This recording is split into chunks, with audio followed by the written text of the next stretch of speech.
اللہ تعالیٰ بے شک کافروں کو بے حساب رزق دے جسے چاہے، کافروں کو ایک سائڈ پہ رکھتے ہیں، جسے چاہے بے حساب رزق دے، لیکن آخرت میں کس کو کامیابی ہوگی؟ جو ایمان والا ہے۔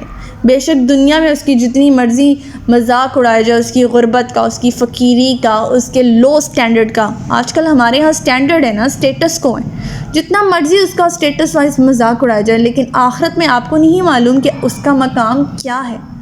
اللہ تعالیٰ کے نزدیک اس کا مقام جنت ہے۔ اس آیت میں صاف بتایا جا رہا ہے۔ رزق کا معیار یہ نہیں ہے۔ کچھ لوگ کیونکہ یہ کہتے تھے، کچھ مسلمانوں کو یہ خدشہ ہونے لگ گیا کہ کافروں کے پاس تو اتنا رزق ہے تو شاید اللہ تعالیٰ ان پر مہربان ہے زیادہ، تو اس صورت میں اللہ تعالیٰ نے فرمایا کہ ان کے رزق کی طرف دیکھ کر آپ کے دل میں یہ شبہ پیدا نہ ہو کہ کہیں وہ اللہ کے نزدیک ہے اور اللہ تعالیٰ ان کو اس لیے زیادہ نواز رہے ہیں۔ رزق اللہ تعالیٰ جسے چاہے بے حساب دے، لیکن آخرت ان کے لیے ہے جو ایمان والے۔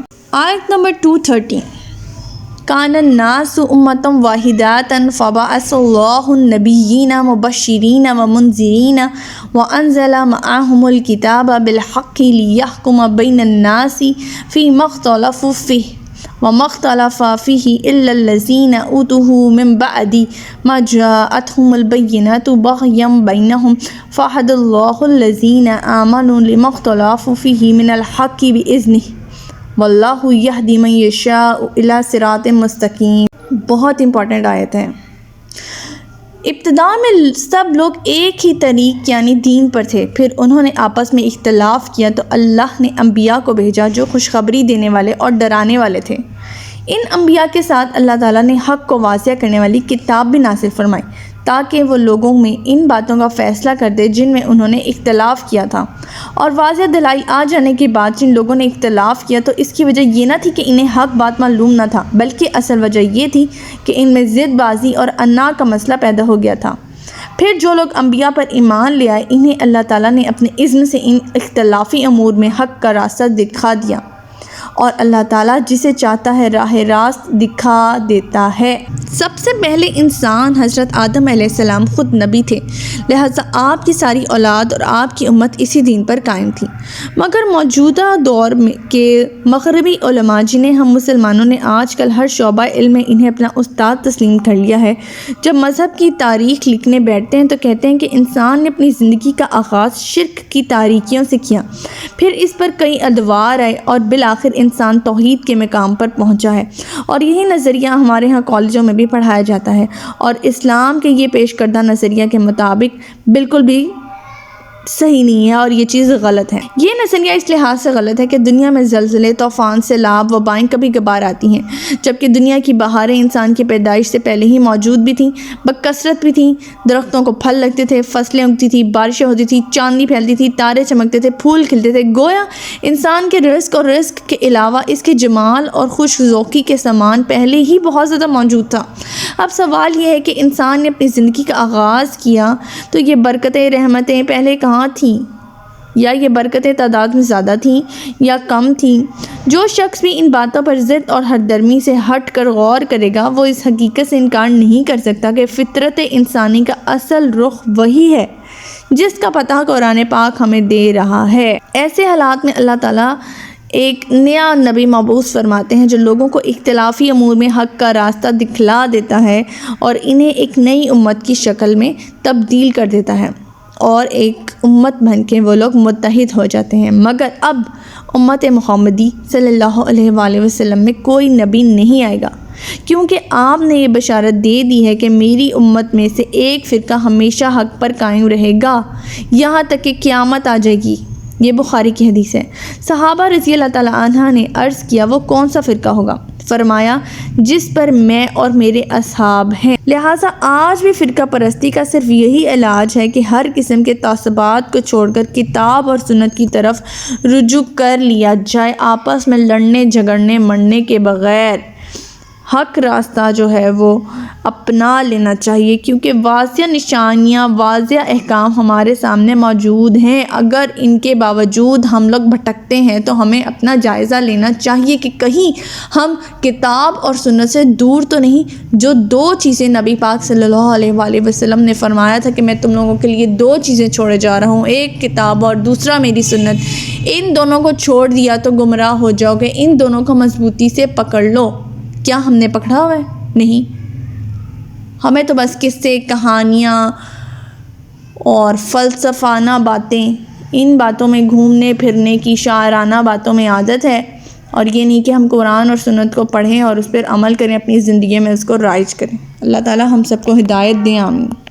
آیت نمبر 214، ام حسبتم ان تدخلوا الجنۃ ولما یأتکم مثل الذین خلوا من قبلکم مستهم البأساء والضراء وزلزلوا حتى يقول الرسول والذين آمنوا معه متى نصر الله ألا إن نصر الله قریب۔ کیا تم یہ خیال کرتے ہو کہ یوں ہی جنت میں داخل ہو جاؤ گے جب کہ تمہیں ابھی وہ مصائب پیش ہی نہیں آئے جو تم سے پہلے ایمان لانے والوں کو پیش آئے تھے؟ ان پر اس قدر سختیاں اور مصیبتیں آئیں جنہوں نے ان کو ہلاک کر رکھ دیا، یہاں تک کہ رسول خود اور اس کے ساتھ ایمان لانے والے سب پکار اٹھے کہ اللہ کی مدد کب آئے گی۔ اللہ تعالیٰ نے انہیں تسلی دیتے ہوئے فرمایا، سن لو، اللہ کی مدد پہنچا ہی جاتی ہے۔ ایک دفعہ آپ صلی اللہ علیہ وسلم کعبہ کی دیوار کے سائے میں اپنی چادر کو تکیہ بنا کر بیٹھے تھے، تو سیدنا خباب بن ارت نے عرض کیا، آپ صلی اللہ علیہ وسلم اللہ سے دعا کیوں نہیں کرتے؟ یہ سنتے ہی آپ صلی اللہ علیہ وسلم تکیہ چھوڑ کر سیدھے بیٹھ گئے۔ آپ صلی اللہ علیہ وسلم کا چہرہ غصے سے سرخ ہو گیا۔ آپ صلی اللہ علیہ وسلم نے فرمایا، تم سے پہلے ایسے لوگ گزر چکے ہیں جن کے گوشت اور پٹھوں میں ہڈیوں تک لوہے کی کنگھیاں چلائی جاتی تھیں، مگر وہ اپنے سچے دین سے نہیں پھرتے تھے، اور آرا ان کے سر کے درمیان رکھ کر چلا دیا جاتا تھا، یعنی آرے اور دو ٹکڑے کر دیے جاتے تھے، مگر وہ پھر بھی اپنے دین سے نہیں پھرتے تھے، اور اللہ اپنے کام ضرور پورا کر کے رہے گا، یہاں تک کہ ایک شخص ثنا سے سوار ہو کر حضر موت تک چلا جائے گا اور اللہ کے سوا اس کو کسی کا ڈر نہ ہوگا۔ یہ بخاری کی حدیث ہے۔ اس حدیث میں مسلمانوں کے لیے کئی بشارتیں ہیں، مثلاً یہ کہ کافروں کی ضرر رسانی اور ایذا وہی کا دور عنقریب ختم ہونے والا ہے۔ ایسی حکومت قائم ہوگی جس کو پرامن حکومت کہا جائے گا، اور وہاں لوگ پرامن زندگی بسر کریں گے۔ کسی چور، ڈاکو، لٹیرے کی یہ جرت نہیں ہوگی کہ وہ دوسروں کی مال کی طرف نظر بھر کر دیکھے، اور اس طرح سے ایک مسافر جو ہے وہ ثنا سے حضر موت تک بغیر کسی خوف و خطر کے سفر کر لے گا۔ اور جتنی مسائل، جتنی پریشانیاں ہمارے وقت سے پہلے لوگوں پر آئی ہیں، اگر ہم غور و فکر کریں کہ ہم پہ ویسی آزمائشیں، ویسی مشکلات آئیں نہیں آئی ہیں، لیکن پھر ہمارے ہاتھ پاؤں پھول جاتے ہیں، اللہ تعالیٰ پہ بھروسہ اٹھ جاتا ہے، ہمارے ساتھ ہی کیوں، ہمیں ہی کیوں، اتنے ہم اللہ تعالیٰ سے گلے شکوے کرتے ہیں۔ تو ہمیں غور و فکر کرنا چاہیے کہ ہمیں ایسا نہیں کرنا چاہیے۔ ابھی تو اتنی مشکلات، اتنی آزمائشوں سے ہم نے نہیں گزرے ہیں، تو پھر بھی ہمارے گلے شکوے ختم نہیں ہوتے۔ آیت نمبر 215، یسألونک ماذا ینفقون قل ما انفقتم من خیر فللوالدین والاقربین والیتام والمساکین وابن السبیل وما تفعلوا من خیر فإن اللہ بہ علیم۔ لوگ آپ سے پوچھتے ہیں کہ کیا خرچ کریں، آپ ان سے کہیے کہ جو بھی مال تم خرچ کرو وہ والدین، رشتہ داروں، یتیموں، مسکینوں اور مسافروں کا حق ہے، اور جو بھی بھلائی کا کام تم کرو گے یقیناً اللہ تعالیٰ اسے خوب جانتا ہے۔ رسول اللہ صلی اللہ علیہ وآلہ وسلم نے فرمایا، میں تمہیں بتلاؤں کہ جنتی کون ہے اور دوزخی کون ہے، اور وہ ہم نے حدیث ابھی پچھلے لیسن میں ہی پڑھی ہے کہ ہر کمزور اور ناتواں شخص جو ہے وہ جنتی ہے، اور جو اللہ کے بھروسے پر قسم کھا بیٹھتا ہے تو اللہ اسے سچا کر دیتا ہے، اور ہر دوزخی، ہر موٹا، بدمزاج اور متکبر آدمی ہوتا ہے۔ بخاری کی حدیث ہے۔